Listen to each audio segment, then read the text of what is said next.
clench up. I clench up like this. My eyebrows go down. I clench up.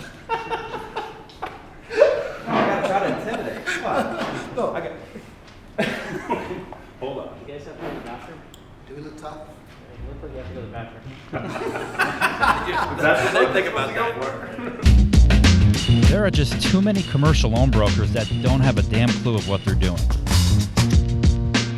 All we're trying to do here is better the industry for everybody. At the end of the day, you can make great money in this industry, but in the end, it's all about helping people. You know, people always say, Chris, how can I be a successful broker? It's 2 words, hard work and dedication. If you don't like talking to people, you probably shouldn't be in this business.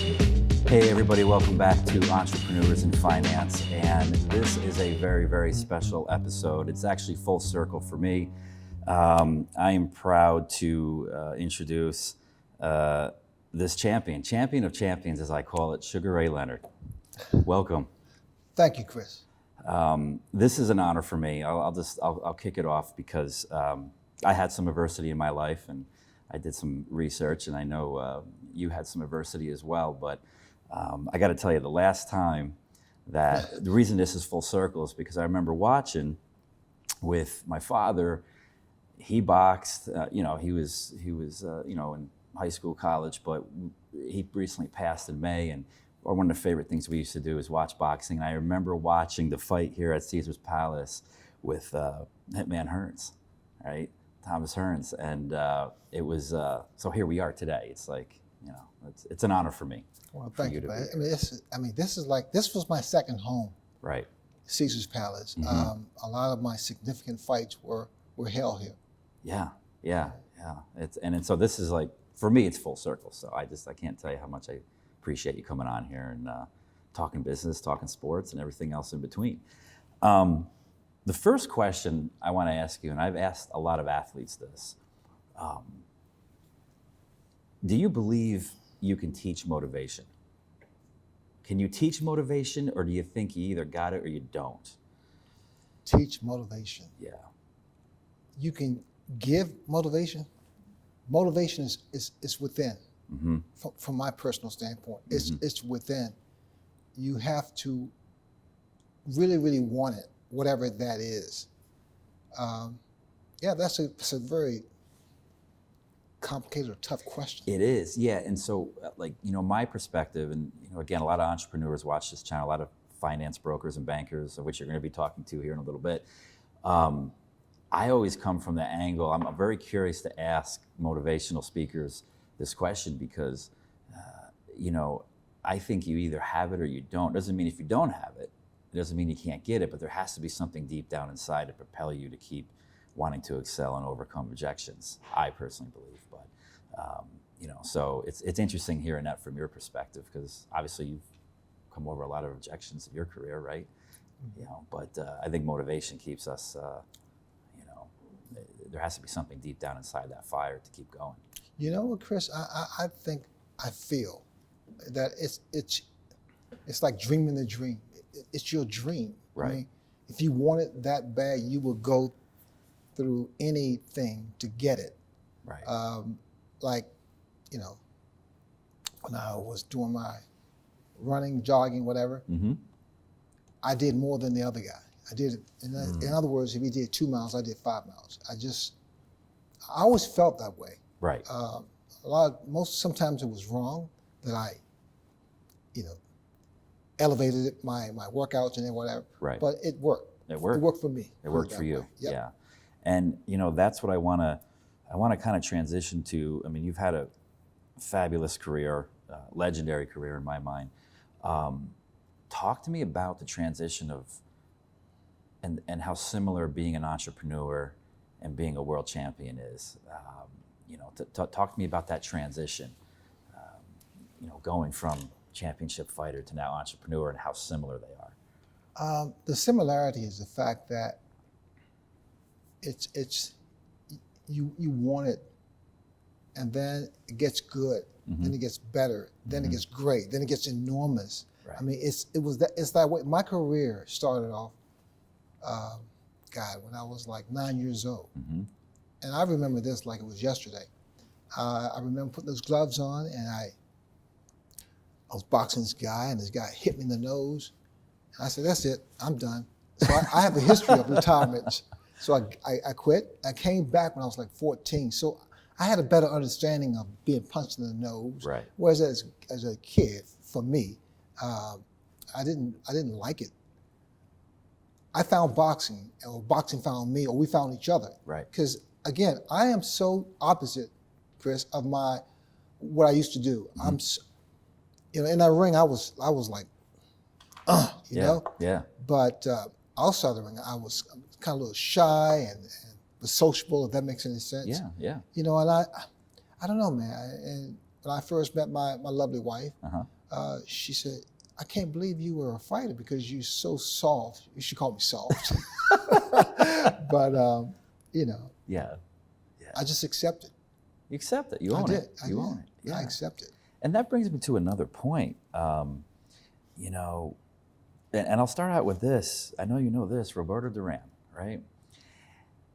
The first fight, correct me if I'm wrong, you lost that first fight.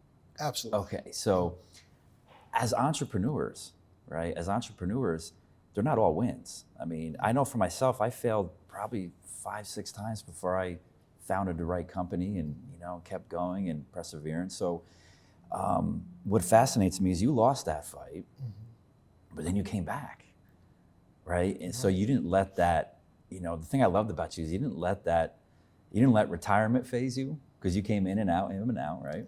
You didn't let that loss phase you. Talk to me about what happened after that fight when you lost, and then Wow. that drive to maybe get back in. And Let me tell. I'm glad you brought that up, because that first loss was devastating. It was horrible. Because what happens, what people don't realize, is that when I lost my first fight, professional fight, now when I'm by myself, I cry like a baby. I mean, Sure. that was your first professional my loss? first professional loss. Okay, wow. And Roberto Duran, I used to hate that. We're friends now, though, but I hate that son of a bitch. I know. Yeah. I remember those days. Because he took me out of my game. He got Mentally. into my head mentally, psychologically. Okay. He went up here. And I abandoned what I do best, which was speed, movement, and Right. what have you. And but you know what I think about it, Chris? That made me a better fighter. Failure made you a better fighter. Failure, absolutely. Failure made me a better fighter. And because it's not all about boom, boom, boom, boom. I tend to choreograph my fights. I tend to set you up, find out your weak points, your strong points. Same thing in business. You find out your strong points, weak points. And your competition too. Your competition. You assess the competition. Absolutely. I study and watch you and observe you with your previous fights and whatever. Yeah, God, he hit me so hard. I swear to God, I thought I was going to retire. I'm serious. I said, I don't need this. I'm okay now. Yeah, you're good. You're good. Yeah. And he hit me so hard. Duran, Manos de Piedras, hands of stone. He hits that hard. Really? Yeah. Wow. And this is just kind of something that I just thought of. Who was, you probably answered this in previous shows you've done, but who was the toughest competitor? Who was the one that,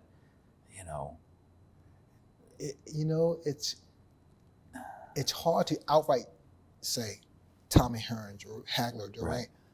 But Tommy Hearns, without question, was one of the biggest, freakish, just tall, I know. powerful. I know. I know. I tell you what, I can backtrack, because I remember Muhammad Ali, who was my dear friend too. He said, "Ray, when I fought Joe Frazier, he was the closest thing to death." I'm like, how could it be that? I didn't quite understand it. I just couldn't, digest it. But his Joe Frazier was your Tommy Hearns. Tommy Hearns, yeah. Yeah. Okay. And my Roberto Duran first fight. I got it. And he said, but if you want it bad enough, you can overcome that. That's right. So it's like in business, you fail, You fail. you just throw it in. Do you give up? No. No, I think most people do. most people give up because it's easy to give up, right? Yes. I mean, most people pick, as humans, we pick the path of least resistance most. We're genetically wired that way. So in business, I think, you have to just Hang keep in pushing, there. You overcoming. gotta hang in. And You the gotta ones that hang in there, right, Yeah. are the ones that, find Yeah. success, I think. But you also have to agree with yourself that was a bad move or a bad punch, or that was you should have boxed instead of punching. I mean, all these things become a factor. Sure. It's like, again, it's like in business. You do maybe we should do this and not this. When I interviewed some other athletes, they're in team sports, so football, baseball, right? And in business, right, you have a team. Obviously, you start to grow, you got to manage a team, so it's similar. Oftentimes, I think people that just look at boxing, they don't see it as a team, but it is. Right. I mean, right? Because everything really relies on you. But talk to me about your team, right? Training, the good people around you. As we know, there's been some fighters that have bad people around you, and that has affected a lot of things negatively. But talk to me about how maybe a lot of people don't see that behind the scenes. But would you agree? There's a whole team behind you. Absolutely. But I didn't see it that way myself. I mean, I was just, let's say, lucky or blessed to have good people. And people do see boxing as mano a mano, and it's not necessarily that way. In fact, that's the furthest thing from the truth, because I had first of all, a great team. Mike Trainer, my lawyer, James Morton, Dave. I mean, I had incredible trainers, business people, who was in there 100%. Right. And even when I lost those fights, I would go back to the dressing room, and they know not to come in there, because I had to process what happened. Right. And again, I mean, it was just, you take me way back, man, because those moments were so valuable, so priceless. Yeah. But if you have another method of training or working out, you can win. You can win. You can be successful. Right. But you cannot not believe in yourself. You have to believe in yourself. That comes first. Yeah, without question. That Because comes if you first. don't, no one else will. Right. And then That's when you lose that, you lose that. Well, it's like leadership, right? I mean, if you're a CEO of a company and you don't believe in yourself, that shows to the rest of your team. So how do you expect them to work to full potential if you're not motivated and they see that, right? You are so right. It shows. Yeah. And I can, like, say, for example, when I'm on the ring with Joe Smo, whoever, I look in his eyes and I see he's not totally there. He's not 100% confident. You can tell. You can tell. He doesn't believe in himself. Right. Even if he's a pretty good fighter, he doesn't. Yeah. I got a question to that. I just thought of something. Dying to ask you. Can you size somebody up in the first round mentally? Like can you feel just the way they move if you know that they're not confident in themselves, or maybe they're intimidated by you? Can you sense that in the first round? Is it more of like a feeling out round? I anticipate that. You already anticipate because I love fighting in front of 1,000 people. Right. I love that. That's what makes me tick. Energy like that.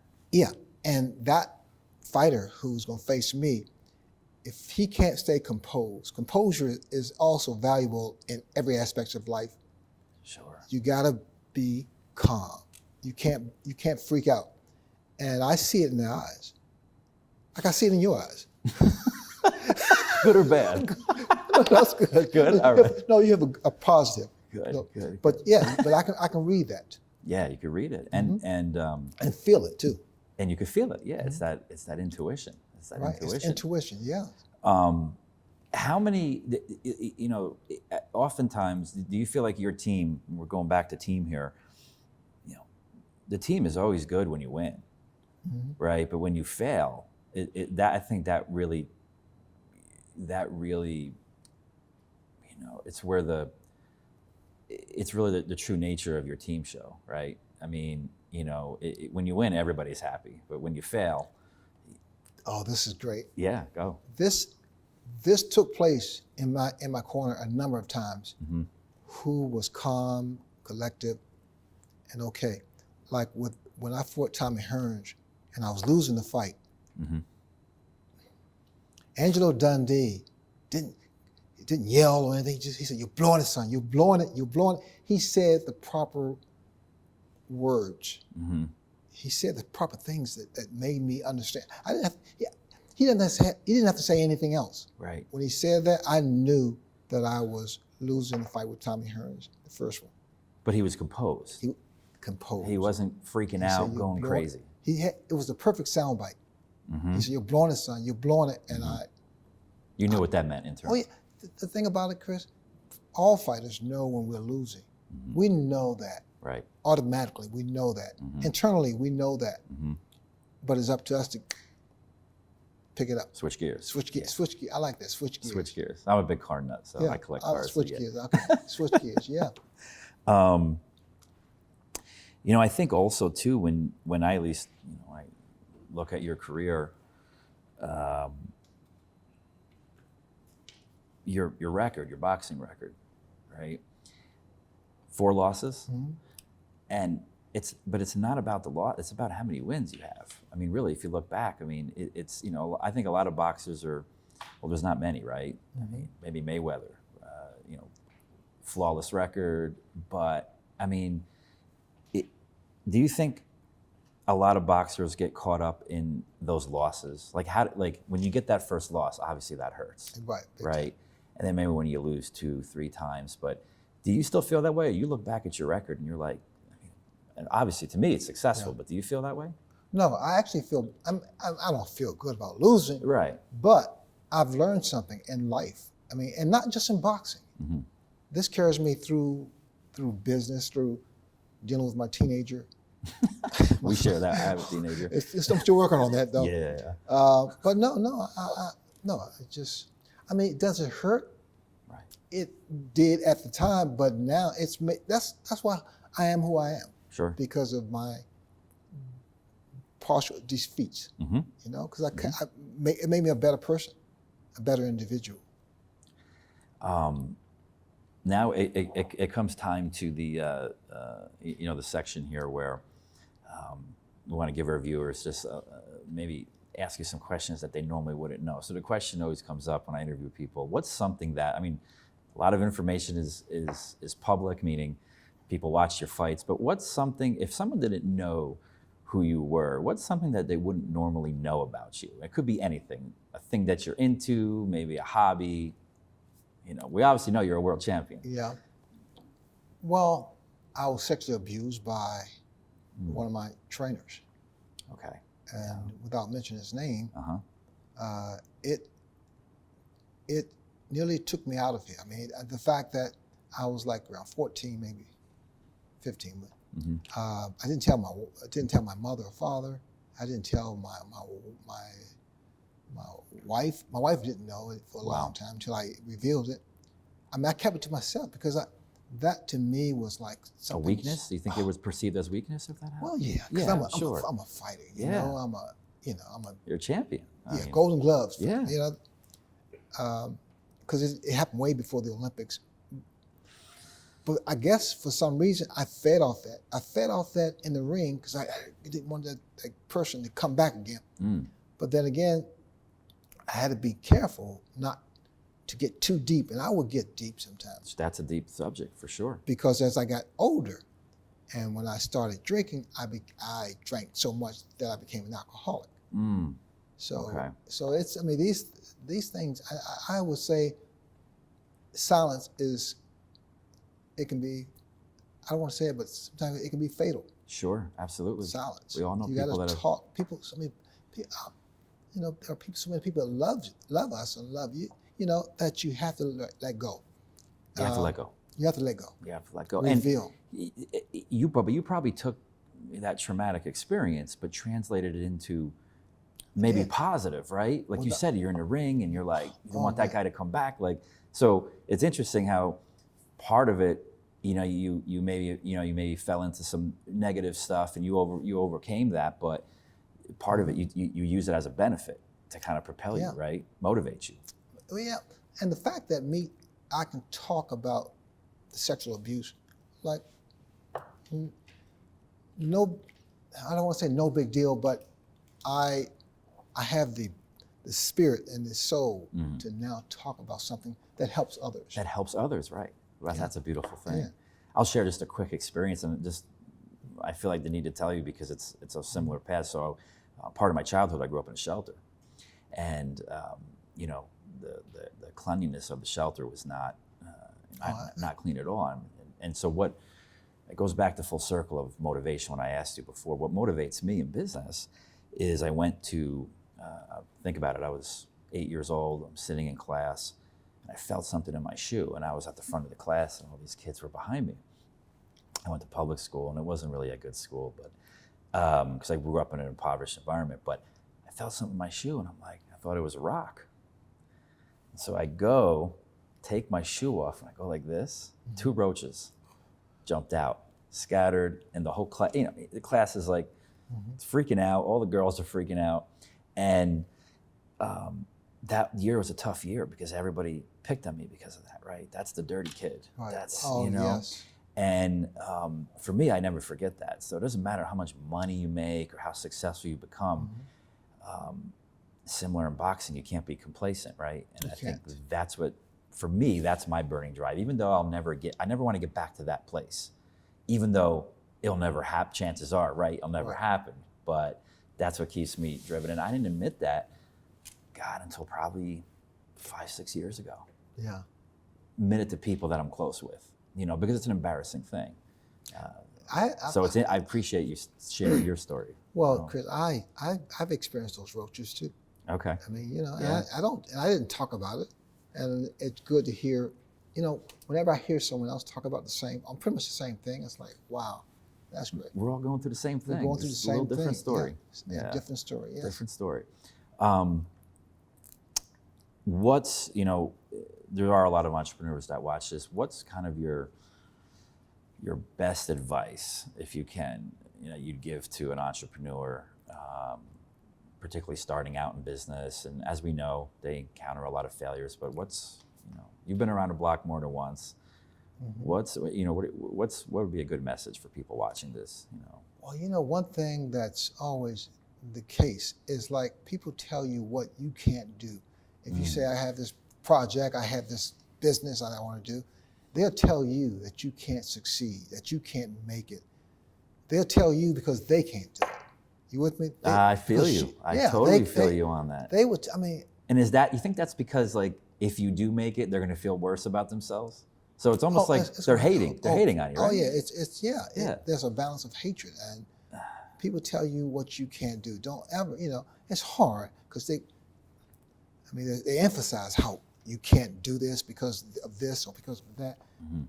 Dream the dream. Just make it happen. Make it happen. Make it happen. Make it happen. Make it happen. And don't be deterred. I always say, don't ever give up. Just don't ever give up. Just keep moving along. Keep moving along. And I'm so redundant with dream the dream because that's what it's about, dreaming the dream. Are you still dreaming the dream? Absolutely. And I try to, like, what happens to us as a boxer, most of us, because we train all our lives, we gave so much, we sacrificed so much to be who we have become. That we just give in. But you can't. You just got to stay healthy, try to stay healthy and happy. That's a lot of people out there who's not happy. They have a lot of people with a lot of $1 zillion. money, is not happy. I know a lot of people with a lot of money. I know that too. I'm sure you do too. Not happy. Not happy. I have an incredible wife, and if it wasn't for her, I wouldn't be here talking to you because she told me point blank, you're drinking too much or you're doing this too much. You did this. I can't believe you did that. And she keeps you in check a little bit. Yeah, we all need that. We all need that person. Yeah, and I'm also scared of her. So you should be, probably, right? We all should be. We all should be. But that brings up this another question, right? Right. I mean, your career, you have such an illustrious career. You've had an illustrious career, and you're doing great things now. it's easy for people just to say yes to you.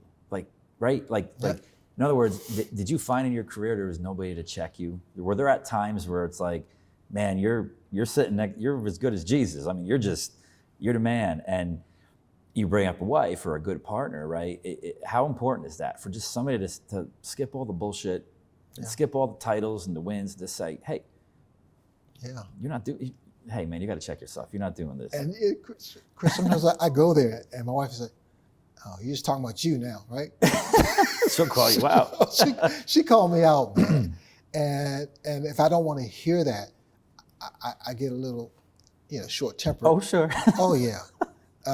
But you know what? When I go and I go to one of my AA meetings, I come back, I say, I'm sorry, sweetheart. I apologize. I mean, because the macho the ego, ego, macho-ness, we're males. Yeah. And you know what? I can almost start crying here because it's real. I'm happy, and I'm this way because of this, because of what I did there. Yeah. And doesn't leave you. Doesn't leave you. Doesn't leave you. It doesn't. But if you don't stay, let's say, stay in shape, not just here, but here, mentally, and here, and have a heart, have a compassion, Yeah. And I try to reciprocate. I try to give back. That's because important. I've been a blessed man. I've been 50 years I've been in the ring. Right. Give back. And to come out somewhat unscathed is a blessing. Well, and when you look at other colleagues of yours, champions, right, boxers, and I'm sure you know them all, right? It's kind of sad because a lot of guys, when they come out, they get hit in the head too much, and unfortunately, things happen and illnesses happen because of that. But you seem to just, you knew how to dodge and weave, and well, could you help me with how to dodge for my wife? So you're still practicing at home. You're still dodging at home. So that's a plus. Yeah, it is a plus. It's needed because I'm not perfect. No one's perfect. No one's perfect, right? She wakes me up. I love her so much. Well, I got to tell you, this has been a complete honor, and I'll say it again. You don't know how much this means to me because, again, doing those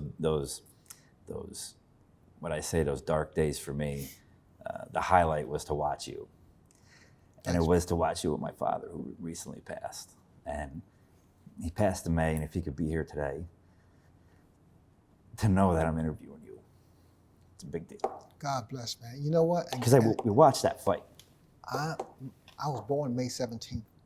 In May. This is how ironic is this? I mean, it's my prayers. Though. He died May 17th. No, not that means anything. This past May, he passed away. So, but I started it out that Thomas Hearns fight, and he was rooting for Thomas Hearns. Just so you know, I was rooting for you because nobody thought he was. Oh no, he was bigger. No, Tommy, yeah. In fact, I just saw Tommy. Did you really? Tommy came over to the house and he talked about, Ray, you think you do an exhibition? I said, you mean you hit me, I hit you back? He said, come on, man. Great. I said, Tommy, you're 215 pounds. I'm like 160. So you still stay in contact with Tom, the old guys? Yeah. And then I went. I was doing a speech in Detroit, and I saw Tommy for a couple of days. Wow. Yeah, that's cool. Roberto Duran. I mean. Yeah, you still stay in contact? Now, the kids, our kids stay in contact. Kids stay in contact. Yeah, true. Yeah, okay. Yeah. All right. Well, Sugar Ray Leonard, thank you so much for being on this. I think this is going to be great. I think there's a lot of valuable lessons here that our guys, and I thank you for coming to our conference. You got a lot of eager people waiting to hear you here in the next hour. So my pleasure. I appreciate it. All right, Chris. Thank you, bud. All right. Thank you. Guys, that wraps it up for this episode of Entrepreneurs in Finance. I hope you enjoyed it as much as I did. We will catch you on the next one. Thank you. There are just too many commercial loan brokers that don't have a damn clue of what they're doing. All we're trying to do here is better the industry for everybody. At the end of the day, you can make great money in this industry, but in the end, it's all about helping people. You know, people always say, Chris, how can I be a successful broker? It's 2 words, hard work and dedication. If you don't like talking to people, you probably shouldn't be in this business.